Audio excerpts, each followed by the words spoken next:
Start. वादी bank की ओर से प्रबंधक द्वारा दिनांक 5/8/2011 को प्रतिवादी के विरुद्ध एक वाद पत्र इस आशय का पेश किया गया कि प्रतिवादी ने दिनांक 8/11/2008 को वादी बैंक से अपने व्यवसाय हेतु 4 लाख रुपए का ऋण प्राप्त करने के लिए प्रार्थना की, जिस पर वादी बैंक द्वारा प्रतिवादी को 4 लाख रुपये का ऋण उपलब्ध कराया गया। विराम।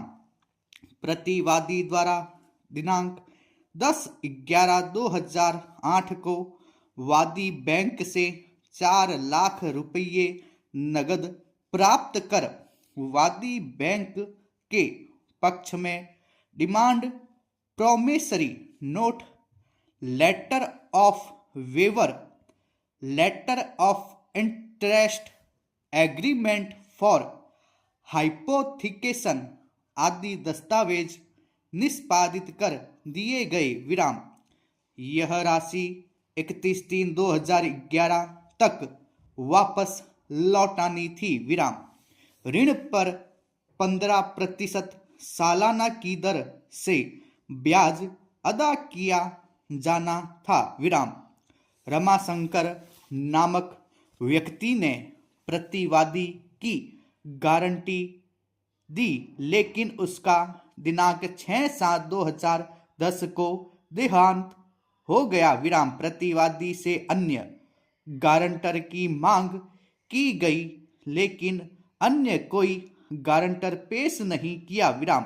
जब प्रतिवादी द्वारा 31/3/2011 तक ऋण की राशि में ब्याज के नहीं लौटाई गई तो उसे बैंक के अधिवक्ता के माध्यम से नोटिस दिया गया, लेकिन प्रतिवादी द्वारा न तो नोटिस का जवाब दिया गया और न ही ऋण की राशि लौटाई गई। विराम। प्रतिवादी द्वारा समय समय पर ब्याज जमा कराया गया। विराम।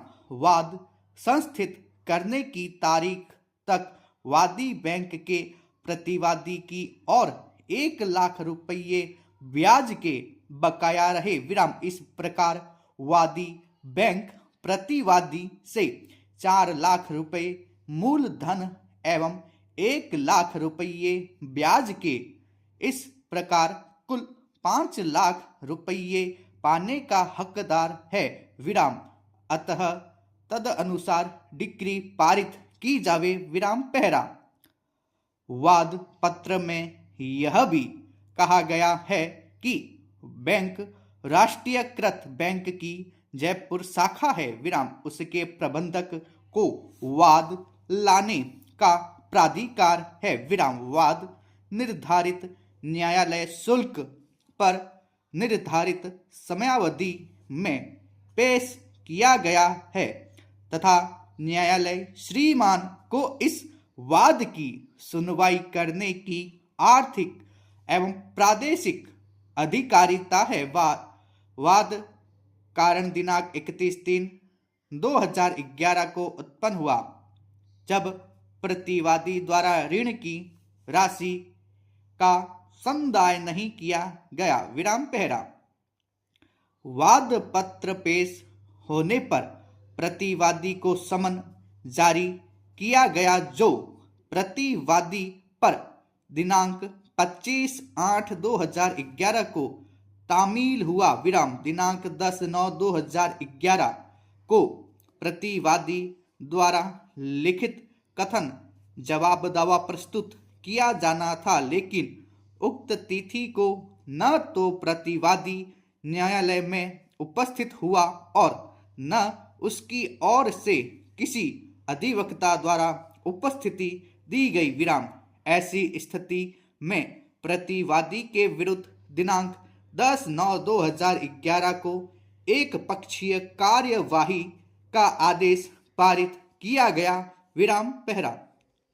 दिनांक 15/10/2011 को वादी बैंक की ओर से प्रबंधक PW1 रामावतार शर्मा के कथन लेखबद्ध किए गए। विराम। साक्षी रामावतार द्वारा अपने कथनों में यह कहा गया कि प्रतिवादी ने दिनांक 10/11/2008 को वादी बैंक से 4 लाख रुपये ऋण स्वरूप प्राप्त किए गए थे। विराम। इस पर 15% सालाना की दर से ब्याज तय हुआ था। विराम। यह राशि दिनांक 31/3/2010 तक वापस अदा की जानी थी। विराम। रमाशंकर ने प्रतिवादी की गारंटी दी थी, लेकिन उसका दिनांक 6/7/2010 को देहावसान हो गया। विराम। प्रतिवादी को दूसरा गारंटर पेश करने के लिए कहा गया, लेकिन उसके द्वारा दूसरा गारंटर पेश नहीं किया। विराम पहरा। प्रतिवादी द्वारा वादी बैंक के पक्ष में डिमांड प्रोमिसरी नोट प्रदत्त 1 लेटर ऑफ वेवर प्रदत्त 2 लेटर ऑफ इंटरेस्ट प्रदत्त 3 एग्रीमेंट फॉर हाइपोथिकेशन प्रदत्त 4 लेटर ऑफ गारंटी प्रदत्त 5 आदि निष्पादित किए गए। विराम। इन पर A से B हस्ताक्षर प्रतिवादी के हैं। विराम। प्रदत्त 5 लेटर ऑफ गारंटी पर C से D हस्ताक्षर गारंटर रमाशंकर के हैं। विराम। साक्षी PW1 रामावतार द्वारा यह भी कहा गया कि प्रतिवादी समय समय पर ब्याज अदा करता रहा। विराम। वाद पत्र पेश किया तब तक प्रतिवादी की और ब्याज पेटे 1 लाख रुपये बकाया थे। विराम पहरा। प्रतिवादी द्वारा यह राशि 31/3/2011 तक वापस अदा की जानी थी, लेकिन अदा नहीं की गई, इसीलिए प्रतिवादी के विरुद्ध यह वाद पत्र पेश करना पड़ा है। विराम। वाद पत्र प्रदत्त 6 पर A से B हस्ताक्षर साक्षी ने अपने होना कहा है। विराम पहरा।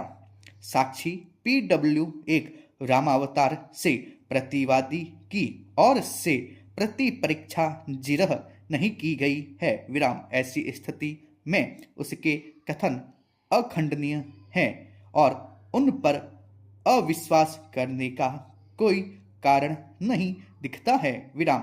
उपरोक्त विवेचन के आधार पर वादी का वाद डिक्री किए जाने योग्य है। विराम।